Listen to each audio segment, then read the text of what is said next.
Hello children, today we are going to discuss about the next part of this chapter, that is your Joule's heating effect. बच्चों आप बता दें कि this topic is a very important for your examination point of view, क्योंकि ये topic ऐसा है जिस पे न्यूमेरिकल भी काफ़ी डिफ़िकल्ट बनते हैं और थ्योरी तो कंसेप्चुअल है ही, जो कि पेपर में हमने कई बार देखा है कि एग्ज़ाम में ये आया हुआ है। ठीक है, तो आप हमारा वीडियो देख रहे हैं तो लाइक करिए, सब्सक्राइब करिए और शेयर करिए, जिससे कि नए वीडियो का नोटिफिकेशन आपको मिलता रहे। क्लियर है? तो हम स्टार्ट करते हैं next part of this chapter. Okay, heating effect of electric current. Clear? Topic का नाम क्या है? Heating effect of electric current. इसका मतलब क्या है? अगर किसी भी सर्किट के अंदर करंट फ्लो कर रहा है और उसके अंदर रेजिस्टेंस है, तो उसकी वजह से, रेजिस्टेंस की वजह से क्या होता है? हीट जनरेट होता है। फॉर एग्जांपल, एक छोटा सा एग्जांपल लेते हैं हम लोग। I want to rub my hand on each other. अगर मैं अपने हाथ को ऐसे रब करूँ एक दूसरे के साथ, तो जितनी तेजी से आप रब करोगे उतना ज़्यादा हीट प्रोड्यूस होता है। ये सुनो, ऐसा क्यों? क्योंकि हाथों को रब करने से इन दोनों में फ्रिक्शन, भाई रफ सरफेस है, hand is your rough surface, और रब करने से यहाँ पे हीट प्रोड्यूस होता है कि मोशन का अपोज करने वाला, जितना दबा के रब करोगे उतना ज्यादा हीट प्रोड्यूस होगा, जितना लाइटली रब करोगे उतना कम हीट प्रोड्यूस होगा। जब मैं इसे कंप्रेस करके रब करता हूं तो हीट ज्यादा, क्योंकि जो आपका रेजिस्टिव पार्ट है वो ज्यादा कांटेक्ट में आ गया, जिसकी वजह से रेजिस्टेंस ज्यादा हो गया और हीट ज्यादा प्रोड्यूस हो गया। इसका उल्टा, अगर मैं हल्के हैंड से इसको रब करूं तो हीट कम प्रोड्यूस होगा। Yes no? क्यों? क्योंकि उस केस में रेजिस्टेंस की वैल्यू क्या होती है? कम हो जाती है। आई बात सुने? तो वही कहानी यहाँ पे है कि वायर अगर फ्लो कर रहा है, वायर के अंदर करंट अगर फ्लो कर रहा है या इलेक्ट्रॉन मूव कर रहे हैं, तो उनके मोशन का अपोज करने वाला एक प्रॉपर्टी होती है, that is called the resistance of the wire. ये वैसे ही होता है जैसे अर्थ सरफेस पे फ्रिक्शन वर्क करता है। क्लियर है? तो उसी को आइए स्टेटमेंट को रीड करते हैं हम लोग। When electric current passing through a high resistance wire, then wire produces the heat. Is it clear? And this is called the heating effect of current. और इसका स्टडी किया था जूल्स ने, so it is called the Joule heating effect. Clear है? देखो, this phenomena occurs because electric energy gets transformed into the heat when current is flowing through the wire. Have some resistance say R. अगर किसी भी circuit में are resistance है, उस resistance की वजह से क्या होता है? करंट अगर फ्लो करेगा तो वो करंट का कुछ पार्ट हीट में भी कन्वर्ट हो जाएगा। जितना ज्यादा रेजिस्टेंस होगा उतना ज्यादा हीट क्या होगा? फ्लो करेगा। ठीक है, इसका मतलब रेजिस्टेंस का ही रोल है। The role of resistance in the electric circuit is similar to the role of friction in the mechanics. जैसे आप लोग फ्रिक्शन के बारे में सुना होगा कि रोड पे हम चलते हैं तो फ्रिक्शन एक्ट करता है, जिसकी वजह से हम चल पाते हैं। तो फ्रिक्शन जैसा एक्ट करता है। फ्रिक्शन क्या करता है? It oppose the motion of any object. Similarly resistance oppose the motion of free electrons. Clear है?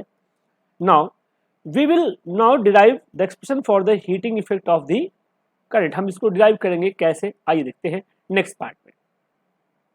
ओके, सपोज करिए हमारे पास एक सर्किट दिया हुआ है, तो इसको समझने का तरीका देखो। ये रेजिस्टेंस है आपके सामने और इस रेजिस्टेंस के पैरेलल हमने एक वोल्टमीटर लगा दिया। ठीक है, and this resistance is connected to the key as well as cell, और सेल के साथ साथ ये कनेक्टेड है, किस साथ? एक एमीटर के साथ कनेक्टेड है जो करंट को मेजर करेगा। This is complete circuit. हमने अज्यूम किया कि यहाँ पे जो वोल्टेज सप्लाई किया है वो V सप्लाई किया है, जिसकी वजह से इसमें जो करंट फ्लो कर रहा है वो I करंट फ्लो कर रहा है। ऐसे केसेस में अगर रेजिस्टेंस R हो तो how we can calculate the heating effect? तो ध्यान सुनिएगा, और फाइनल डेरिवेशन से पहले थोड़ा डिस्कशन करते हैं। आपको मालूम है पोटेंशियल इज इक्वल टू होता है W/Q, सबको पता है V is equal to W/Q। Yes you know? अगर मैं कहूँ V is equal to W/Q तो W इज इक्वल टू क्या होगा? V into Q। यस या नो? ऑब्वियसली हाँ बोलो ना बेटा, यस ना? Yes, W is equal to V into Q। और आपको मालूम है according to Ohm's law V is equal to होता है IR। यस या नो? और Q इज इक्वल टू होता है I इंटू T। तो क्या देख रहे हो, आई इंटू आई स्क्वायर हो गया are into T.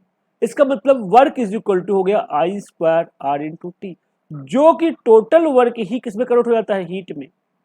Heat is equal to work, that is your I square R T.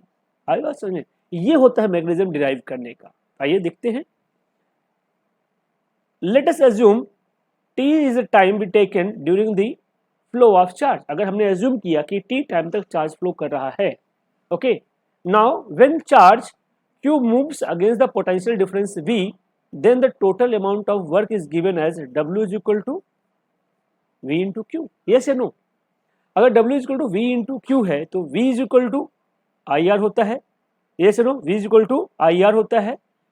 तो आप क्या लिखोगे, ध्यान समझिएगा, Q is equal to I into T। तो यहां पे मैंने वैल्यू पुट कर दिया, WIT मिल गया आपको। क्लियर है? अब WIT जो वर्क है वही हीट में कन्वर्ट हो रहा है, यस या नो? तो वही heat is equal to VI into T हो गया।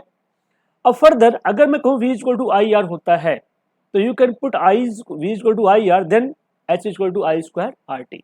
This law is called the Joule heating effect. इससे क्या पता चलता है, अगर किसी भी सर्किट में हीट फ्लो कर रहा है, हीट जनरेट हो रहा है, तो heat is directly proportional to the square of the current.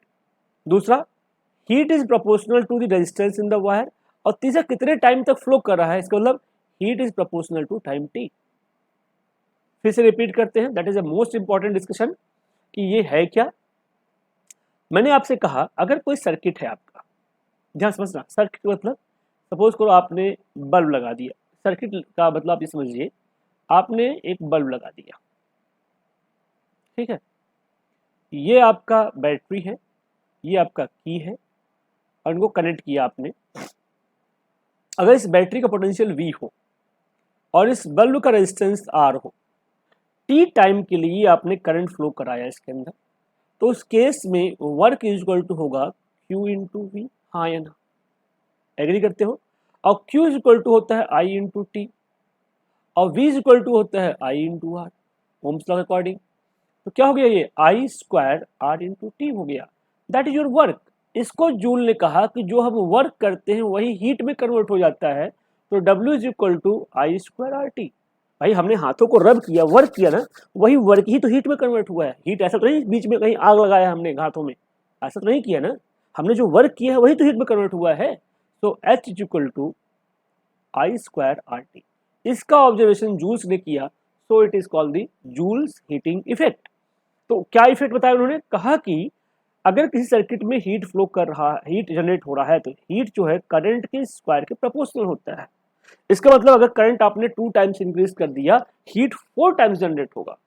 Clear है? दूसरा कहा कि जो हमारा हीट है that is proportional to resistance in the circuit. Circuit में क्या रेजिस्टेंस है उसके डायरेक्टली प्रोपोर्शनल होता है। और तीसरा कहा कि H is proportional to time of heat flow. This is called the Joule's heating effect, जो हमने यहाँ डिटेल में डिस्कस किया है। अब देखिए, that heat, according to Joule's law of heating, heat produced in the resistor is directly proportional to the square of the current and directly proportional to the resistance given in the circuit and directly proportional to the time for which the current is flowing through the resistor। आई बात समझ में? Clear है? अब इसका हम एक appliances, इसका uses कहाँ देखते हैं हम लोग, आइए देखते हैं। Application of the heating effect of the current. पहला एप्लीकेशन, आप घरों में प्रेस यूज करते हो, इलेक्ट्रिक आयरन जिसे आप कहते हो, ये आपने गीजर, ठंड का सीजन आ रहा है तो गीजर आप यूज करोगे, और आपने रूम हीटर यूज किया होगा। ये सब किस पे बेस्ड है, these are the based on Joule heating effect. Clear है? इसके अलावा एप्लीकेशन देखो, आप घरों में बल्ब जलाते हो, टेबल लैंप आपके क्लासेस, आपके घर के अंदर होगा जिससे आप पढ़ते हो, that is also based on the Joule heating effect. इसके अलावा आपने देखा होगा इलेक्ट्रिक ओवन आजकल बनने लगे हैं, ठीक है, वो भी क्या है, that is also based on the Joule heating effect. Clear है? आई बात समझ में? तो this is a very very important कि what is Joule heating effect and what are the application of Joule heating effect. अब आइए हम बात करते हैं कुछ अप्लायंसेस की। जो फ्यूज होता है वो हम क्यों लगाते हैं, ये भी हीटिंग इफेक्ट पे ही बेस्ड है। पहले तो फ्यूज को समझते हैं, फ्यूज का फंक्शन क्या है। आप सपोज करो आप लोगों ने लैपटॉप परचेज किया, और लैपटॉप की कॉस्ट अराउंड, आपको मालूम है कि that cost is a very high, around 45,000 to sometime that your 1 lakh also. yes or no? अब इस केस में करंट तो फ्लो कर रहा है लैपटॉप के अंदर. अगर लैपटॉप, सपोज करो ये लैपटॉप आपका है, दिस इज योर लैपटॉप, जिसको आपने कनेक्ट किया किसी प्लग के थ्रू, बैटरी सोर्स के थ्रू कनेक्ट किया और यहाँ पे करंट सप्लाई किया और लैपटॉप को आपने यूज करना स्टार्ट कर दिया. Yes no? सपोज करो करंट कुछ ज्यादा फ्लो कर गया तो लैपटॉप के जो सर्किट है वो बर्न हो जाएंगे. भाई हीट प्रोड्यूस होगा तो बर्न हो जाएगा. बर्न हो जाएगा तो आपका लाखों का नुकसान हो जाएगा. ऐसे केस में साइंटिस्टों ने सोचा, उनके सामने बड़ी मुसीबत आ गई, एक काम करते हैं यार. सोचा क्या करें. उन्होंने कहा एक काम करते हैं, जो हमने लैपटॉप में करंट फ्लो कराने की कोशिश कर रहे हैं, बीच में एक ऐसा अप्लायंसेस रख दें जो कि करंट जब ज्यादा हो तो खुद ही खराब हो जाए, जिसकी कॉस्ट 2 या 3 रुपए हो, तो हमारा लैपटॉप बच जाएगा और 2 रुपए का वो सामान ला के हम लगा देंगे फिर से. उस 2 या 3 रुपए का जो सामान होता है उसको बोलते हैं फ्यूज. क्या बोलते हैं उसको लोग? फ्यूज. तो जैसे ये आपका लैपटॉप है, लैपटॉप के अंदर ही एक छोटा सा डिवाइस ऐसे लगा होता है जिसमें बहुत पतला वायर होगा. इसमें उस वायर को बोलते हैं फ्यूज. क्या बोलते हैं हम लोग? फ्यूज. आपके घरों में जो इन्वर्टर होता है उसमें लगा होता है, आप निकाल कर देख लेना एक बार. उस फ्यूज का काम क्या होता है, जब आपने सप्लाई किया यहाँ से एनर्जी को, इलेक्ट्रिक करंट को सप्लाई किया, तो जब करंट एक अमाउंट तक रहेगा तो भाई लैपटॉप चलता रहेगा. लेकिन जैसे ही करंट एक लिमिट से ज्यादा हुआ तो ये जो फ्यूज है, करंट ज्यादा लेते ही फ्यूज मेल्ट हो जाएगा और ये वायर कट जाएगा अपने आप. वायर कट होते ही लैपटॉप के अंदर करंट जाना बंद हो गया. इसका मतलब जब हाई करंट सप्लाई होगा तो लैपटॉप डैमेज होने के चांसेस नहीं होंगे. क्लियर है? उस डिवाइस को बोलते हैं इलेक्ट्रिक फ्यूज. देखो वही हमने यूज किया है. ये आप देखो, ये एक फ्यूज है, ठीक है, जो बीच में पतला सा वायर लगा हुआ है. देखो आपने भी, जब करंट यहां से ऐसे एंटर किया और यहां से एग्जिट हुआ लैपटॉप के अंदर या टीवी के अंदर, वॉशिंग मशीन के अंदर, फ्रिज के अंदर, तो ये जो आपका फ्यूज है बीच से अब मेल्ट हो जाएगा, यहीं से गल जाएगा. जब मेल्ट हो जाएगा तो सर्किट इनकम्प्लीट हो गया और करंट आगे फ्लो नहीं करेगा और आपकी अप्लायंसेस सेफ रहेंगे. आपने ये भी फ्यूज देखा होगा कई बार, आपके जो मेन एमसीबी बोर्ड होता है वहां लगा होता है. आजकल एमसीबी लगने लगा, ये भी फ्यूज होता है. इसका भी काम होता है आपके घरों में जो अप्लायंसेस उनको सेव करना. क्लियर है? तो ये भी किसका एप्लीकेशन है? जूल हीटिंग इफेक्ट का है. An electric fuse is an important application of the heating effect of current. The working principle of fuse wire is based on the heating effect of current. When high current flowing through the fuse, then the heat develop in the wire melt it and the break the circuit. और circuit क्या करता है? Break कर देता है, जिससे आपके बाकी अप्लायंसेस क्या रहते हैं? सेफ हो जाते हैं. आई बात समझ में? देखिए जूल हीटिंग इफेक्ट कितना बड़ा एप्लीकेशन है. पहला एप्लीकेशन क्या देखा आपने?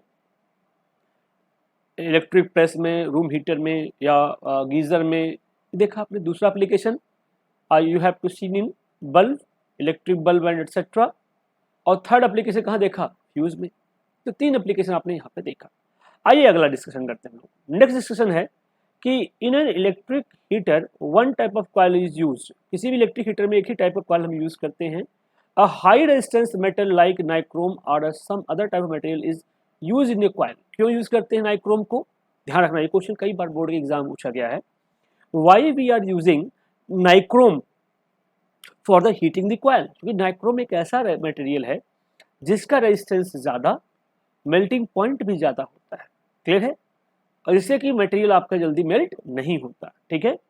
अ coil is a bound on a grooves or a ceramic formed format or the china clay flowing the circuit through it is called the coil. It is becomes heated and due to the high resistance the coil becomes red and red color format. तो ultimately जो आपने घरों में देखा होगा, जो heater हम use करते हैं, जब करंट एक लिमिट, करंट क्या कैसे वायर होगा, वायर बाउंड हो कहाँ पे? एक इंसुलेटिंग मटेरियल होता है, उसमें बाउंड होता है. जब करंट फ्लो करता है तो हीट अप हो जाता है और उसी की वजह से हाई रेजिस्टेंस की वजह से क्या होता है? रेड हॉट हो जाता है और हीट को जनरेट करता है और आप ठंड के सीजन में बड़े मजे लेते हो. यस या नो? क्लियर है? तो आज भी स्टॉप करते हैं. अगले लेक्चर में आते हैं numerical based on the Joule heating effect. ये चैप्टर एक थ्योरी पार्ट और बचा है, power of in the electric circuit and commercial unit. बाकी चैप्टर लगभग खत्म है and we will discuss the numerical based on this chapter. Clear? Thank you so much. I am going to stop here. Thank you everyone. Thank you so much.